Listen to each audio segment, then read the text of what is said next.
Heartbreakingly, even England condemned us. England, the once feared and powerful empire, came out with the gayest statement in the history of gays. That's right. LGBT needs to add E for England. A whole new level of faggotry no one has ever expected to see. So Queer Starmer decides to show up and drop some truth. In the Middle East has now entered a second month.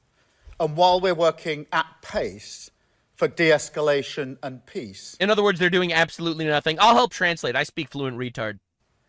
it is now clear that the impact of this war Well, okay. will affect the future of our country. Really? Yes. I mean, it would stop you from getting nuked, I suppose, if Iran ever develops a nuke. True. So today You're welcome. I want to reassure the British people that no matter how fierce this storm, we are well placed to weather it.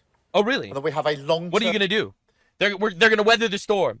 We are going to do fucking nothing. And it's going to be patriotic. plan to emerge from it a stronger, a more secure nation. We are going to get stronger from this thing that we are not involved in and doesn't affect us so much, except for making our gas prices higher. First, let me say once again, this is not our war. Well, I mean, your gas prices are up because terrorists are bombing shit in the Strait of Hormuz. Seems like it's your war. We will not be drawn into the conflict. That's so weird because I thought you were a NATO ally that would help other NATO allies with their issues and their conflicts. That's so weird. So this is, you're just not involved? I don't want to offend my Pakistani base. I'm banning dogs. That is not in our national interest. And the most Yeah, that's not how alliances work though, buddy. effective way we can support the cost of living in Britain is to push for de-escalation in the Middle East and a reopening of the Strait of Hormuz. So do something about it. Literally do something about it. Dude made 47 different statements and tweets and shit. Do something. Which is such a vital route for energy. Yeah, especially for, like, you. It doesn't really affect us that much at all. All right, only 1% of America's energy comes from the Strait of Hormuz. 20% of England's does. So why don't you go there and fucking do something? To that end, we're exploring... Terrorists are bombing ships in the Strait of Hormuz. Bro finds a way to cry about it and talk about how he's going to come out stronger while doing absolutely fucking nothing. This is humiliating, man. each and every diplomatic avenue that is available to us. Diplomatic avenues? We are making tweets and public statements. We have urged the United States, please, let Iran develop a nuclear weapon. The Foreign Secretary and the Chancellor have met their counterparts in the G7. Oh, that's going to help. The Defence Secretary has been in the Middle East speaking to our partners. Oh, that's going to help. And the UK has now brought together 35 nations. Wow. Around our statement of intent. Wait, do these people think that votes actually matter here? No. I don't think you understand literally anything. You think that a couple of retards that have no skin in the game have the right to vote for us to not destroy threats to our nation? Literally, like, where do you get off, bro? Right? We're all part of NATO. You should be literally at war with us, on our side, all right? You decided to cuck out after we forked over billions of dollars for this Ukraine war, which directly does affect you. All right? You are an absolute backstabbing faggot, bro. Not even exaggerating here. Now, the reality is, we don't need you. And you're going to realize that very soon. To push as one for maritime security. Oh, they'll push as one by signing strongly worded letters together. We'll have multiple signatures in the bottom of their letters that they write. Across the Gulf. Wow. And today I can announce that later this week... Oh, shit, he's making an announcement. The Foreign Secretary huge announcement. will host a meeting. It's going to be huge. That brings those nations together for the first time, where we will assess all viable diplomatic and political measures that we can take to restore freedom of navigation. Like what? What political measures are you going to fucking take? You're going to tell the Iranian terrorists to stop bombing boats? Yo, I feel like that'll work, man. Guarantee the safety of trapped ships and seafarers. This will do nothing. And resume the movement of vital commodities. This can't do anything. You have Following nothing. that meeting, we will also convene our military planners. Oh? To look at how we can marshal our capabilities. Oh? And Get make ready. the strait accessible and safe after the fighting has stopped. Right, so after the fighting has stopped, in other words, he doesn't want to actually do anything when it would be helpful, he wants to figure out how to actually become powerful because he realizes that the United States might leave NATO. And if the United States leaves NATO, all of Europe is a sitting duck to anyone that wants to fuck with them. We are 70% of their military, all right? So of the military of all of Europe is 70% us. All right. The reality is, if we leave NATO, these people are sitting ducks to get slaughtered. And they know that. So now they're really worried about military shit. Because they used to just rely on us. Oh, big brother, America's going to protect us. I do have to level with people on this. All right, I'm ready. This will not be easy. Wow, so brave. I spoke with relevant business... What will not be easy? I thought you're not part of the war. What's not easy? Well, writing letters and having it signed by multiple individuals, truly a difficult task. Something the likes of which no one expected me to be able to accomplish all by myself. I know. Leaders in shipping. I'm used to it. I'm used to writing letters to different Pakistani rapists telling them exactly how I could get them off their crimes. Finance, insurance, and energy supply in Downing Street on Monday. That's crazy. And they were clear with me. He did meetings, guys. The primary challenge they face is not one of insurance, but one of safety and security of passage. So go do something about it. Literally go to the Strait of Hormuz and give them security of passage. Iran has no fucking missiles anymore. Like, what are we doing? So do something! So the fact is, we need all of this together. Wow. A united front of military strength and diplomatic activity, partnership with industry, so they too can mobilise once the fighting has stopped. Okay. And above all... we need boats that go on water instead of sink in the water. Truly brave. Clear and calm leadership. Calm that is leadership. What this country is ready to provide. I am a professional at calm leadership. I know that a rape happens every 54 minutes in London, England, and I ignore it. I am the quintessential calm leader. Everyone wishes they were as calm as me. Yes, my entire country was getting raped by Pakistani rape gangs, and you know what I did? I was calm, and I did nothing. Because my guide from the start of this conflict has always been the British national interest. And freedom of navigation... Really? Because it seems like your oil prices are up because you're too scared to do anything about it. ...in the Middle East is in the British national interest. Wow. Let me turn now to the impact at home. All right. Here we go. Because I know that this is causing huge concern. Huge. People turn on their television, they look at their screens, they say explosions, infrastructure blown up, aggressive rhetoric. Explosions and rhetoric, holy fuck!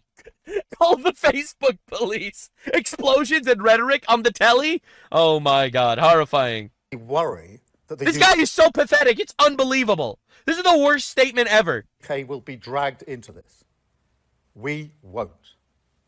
But we will bravely not do anything to help our conditions whatsoever. Thank you for your time. Also know that people have a deep sense that this will affect their family and their household. They can see it at the petrol pumps. That's right. And they worry about their energy bills. That's right. It is the job of it'll get worse to meet these moments, not just with immediate action, but also with clarity about our direction. All right, so what's the direction? That's what I remember about the night. Not with immediate action, all right? Don't get confused. I'm not going to do anything. I love Keir Starmer. He's so predictable. All of his speeches just amounted to, we will proceed to do fucking nothing. Should we ban cousin marriage? I proceed to do nothing about that. Should we stop the migrants coming on boats into our countries by the hundreds of thousands? I will tell you that I am going to do absolutely nothing about this. This guy's incredible. 1970s, when my family could not pay every bill, we struggled through the energy shocks and the price rises of that decade. That sucks. But we always believed in the end that Britain would secure a better future for us. So... yes, we are not going to help you with the gas prices, but you have to believe. Believe in a better future as I bring in another 4 bajillion Pakistanis. Yes, believe. And I think that's what's been lacking in the crises of recent years. I'm seeing a lot of people worried about the influx of Pakistanis, so I wanted to tell you we are also bringing in Nigerians. And I'm not prepared to ask news. the British people once again to go through a crisis, come out of it, and say, business as usual. All right. Back to the status quo. No, we're going to get better. On our economy, on our energy, and on our defence. Oh, yeah. This time will be different. Oh? We will make Britain a fairer and more secure country. A fairer country. I don't even know what the fuck that means. Because that hope is what is needed. All right. As the country comes together. Get ready. This is going to be awesome. Because how we emerge from this crisis. I'm very excited for him to talk about this because now I'm going to get a little bit deeper here because I actually do a lot of reading for these videos. I do way too much research. But the reality is, do you know the major reason why the Strait of Hormuz being closed affects England so much? It does because England is woke. That's right. It's wokeness that's killing England. And I'll explain to you exactly how. I'm not even saying that as a meme. All right, I'm not just saying it because God turned his back on England because they're all fucking degenerates. Obviously, I feel so bad for the British people that are just getting tortured by their woke government. But this is why. It's because England wanted to protect the environment. So England didn't actually have any of its own resources. They don't do any fracking. They do nothing to actually procure their own resources. They only bring it from other countries that do the fucking, anti-environmental work that they are trying to avoid. They are a country that cannot exist itself because they're gay. They're way too gay to actually do their own shit. That's right. They're reliant on the United States for military. They're reliant on Iran for oil. They're reliant on Russia for oil. They're reliant on everyone other than themselves because they are too gay to fucking do anything. That's right. That's the truth. When he's saying we're going to be figure shit out about energy, it's because right now they're getting so obliterated by this war, all right? Because they cannot produce anything themselves because they tied their own hands. Thank you for your attention to this matter. Will define us for a generation. All right. So, as I set out a few weeks ago, we have a 5-point plan for the immediate crisis. All right, here we go. We're cutting energy bills by over £100 per household. That's crazy. Today. That's awesome. We've extended the cut-in fuel duty until September. That's awesome. And we're monitoring Who's going to pay for that? Daily. Who's going to pay for that? We're supporting people exposed to heating oil rises. Notice how he doesn't say who's going to pay for that. Because who's going to pay for the electricity? The electric company's just going to do it for free? No, the government's going to pay. Well, how's the government going to get me money? Tax dollars. So what he's basically saying is, fantastic news! We are going to be lowering prices by increasing taxes. That's what he's actually saying. Setting aside £53 million for that. We're taking back control of our energy security by investing in clean British energy. Because that is the only way we get your bills off the roller coaster. You mean that we should produce our own energy? I didn't even consider this. I didn't even consider producing my own energy. Wow! That is controlled by Putin and the Iranian regime. And frankly, I'm sick and tired of your energy bills fluctuating up and down. I'm sure you are. Because we're on the international market. Huh? How did that happen? Why are you only on the international market? That's so weird. When, if we took control of our energy and had homegrown renewables, we could stabilize your bill. Why weren't you doing that literally until now? Because you were woke. They literally woke too close to the sun and now they're suffering. And finally, as I say, we'll continue to push for de-escalation in the Middle East. Oh, that's good. They'll push. But look, there's also a bigger argument here. All right. Because every one of these measures is part of a long-term plan to make our country more secure and more resilient to shocks like this. All right. I mean, just look at what's happening today. Today, your energy bills will be cut because of the action that we took at the budget. And whatever happens in Iran, that price is now fixed until July. Wow. Today, if you need a prescription, instead of rising as they used to, the price will be frozen for a year. Isn't it weird that he, literally could have done all of these things without the Iran situation? It's almost like now he's just at an actual point of no return. They forced his hand. They realized that he can't just rely on other people. Anyway, bro keeps yapping for another 3 minutes about how he's not going to do anything and he's going to look to a brighter future anyway. It's pretty awesome stuff, honestly. This is your guy. So let's just understand what this dude has been successfully not doing. This is literally his entire policy. It's like, we're going to do fucking nothing about these things. All right? More than 25 sanctioned Russian ships passed through Channel despite Keir Starmer's crackdown threat. Wow. It looks like Keir Starmer's threats are pretty equivalent to the Iranian regime's threats. All right? Now, let's understand what they're doing with your money, right? He's crying, we have no money. We're broke. We're poor. All right. Everything's increasing in prices. How are we going to survive? Well, they voted in the United Nations to give millions and billions of dollars to Africa as reparations. Do you understand, bro? Do you understand? All right. So the UN voted to recognize slave trade as the gravest crime against humanity and also called for reparations to the countries. The UK voted yes. They're so fucking woke. They're killing themselves. Woke is like an actual suicidal ideology, all right?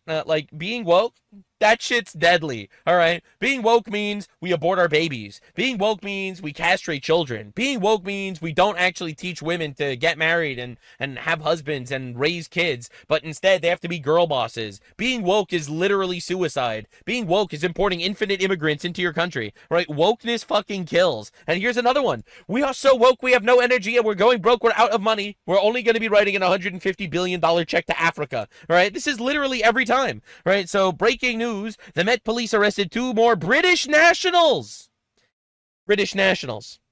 And 1 British Pakistani national, aged 20, 19, and 17, for the arson attack on the Jewish community ambulances. Honestly insane. It's Pakistanis, all right? Pakistanis committing terror attacks, right, blowing up Jewish community ambulances. Now, of course, this comes after you had Mayor of Bath, all right, this guy, he looks as British as they come, saying that the Jewish ambulance attack was an Israeli false flag operation, and everyone, 100,000 likes, false flag Jewish ambulance. Yeah, well, it was Pakistani Muslims, actually. It really wasn't a false flag, it turns out. But possible false flag event. We've seen CNN film fake crisis videos like this. Bombings, false flags. False flags everywhere. I can't believe it. Unbelievable false flags. And everyone's, yelling about how it's a false flag. Breaking. The stupidest false flag. They blew up ambulances. Well, the false flag was done by Pakistani British people. Yeah, definitely good shit. Now, to understand exactly where politics are right now, right, this is the woke party, right, the Green Party. So Rupert Lowe dropped the nuke. All right, he's actually running for the based far-right party, they call him. All right, there is a link between the rape gangs and one particular religion. We have seen it again and again and again at our impunity. That religion is Islam. As a country, we must have the courage to face up to that fact. The reality is he's right. All right, the Pakistani rape gangs are Islamic-based. It's very fucking obvious, actually. It's probably because their religion says that you could rape children. But maybe the idea that child rape is permissible in Islam has something to do with it. But I'm no scholar. I'm not gonna take that leap. Okay, maybe it's because their prophet was a pedophile. Maybe their literal human best ever role model ever, Muhammad, raped kids. So maybe that actually has some sort of an impact on the culture. Now, I was told to tell you that all cultures are the same, but then again, I'm not suicidally woke, so I'm going to be real. So he made this tweet, and this is based as fuck for a politician to actually drop this nuke. Now, the Leeds Green Party says, what a stupid man, what an idiot. Just because 97% of the rape gangs are Pakistani Muslim, that doesn't mean it has anything to do with anything. So Rupert Lowe responds, does the Green Party not believe that there's a problem with gangs of Pakistani Muslims raping white children? Look at this ratio, 33,000 likes to 290 likes. This is the craziest ratio I've ever seen in my entire life. The people are waking up and the people are really tired with this suicidal woke bullshit. And this is a political party. This is the Greens Party. This is one of the largest political parties in England. It's mostly Muslims and communists, but it's one of the largest political parties getting obliterated. All right, now here's the crazy thing. While Prime Minister Keir Starmer hosts Syrian President Ahmed al-Shara in Downing Street, he is condemning the United States for attacking Iran. This guy, this is the Syrian prime minister dude, if you can call him a prime minister, that overthrew the previous regime and is currently orchestrating massacres of Christians in Syria now. He was a former ISIS member, and now he put a suit on, so he's a politician. A monkey with a suit is just a politician, it turns out. Remember when this guy used to behead people for bin Laden? Lol. All right, we all remember. He's a changed man or something, while he's still endorsing genocide against the Christians in Syria. But look who has no problem. Prime Minister Sir Keir Starmer hosts him. Wow, is that beautiful? This is from today, by the way. All right, yesterday. This has literally just happened. All right, so this is what we see everywhere. This is what happens when one of the following goes to number 10. All right, an Israeli official, mass protests. President Trump, mass protests. Syrian President Ahmed al-Shara, man who led al-Qaeda anti-Christian pogroms and killed hundreds of thousands of civilians, no protests. That's right. Keir Starmer will condemn us for killing Ayatollah Khamenei, all right, a terrorist, but he will literally dine with this guy. It really makes it obvious where his allegiances actually lie. Makes it really obvious that he's fucking conquered. So yes, this is when he says there's a link between the rape gangs and one particular religion. The religion is Islam. There's a reason why all of these British politicians refuse to actually talk about it. The response to that was get over it. Get over the mass rape of young British white girls by Islamic grooming gangs. Just get over it.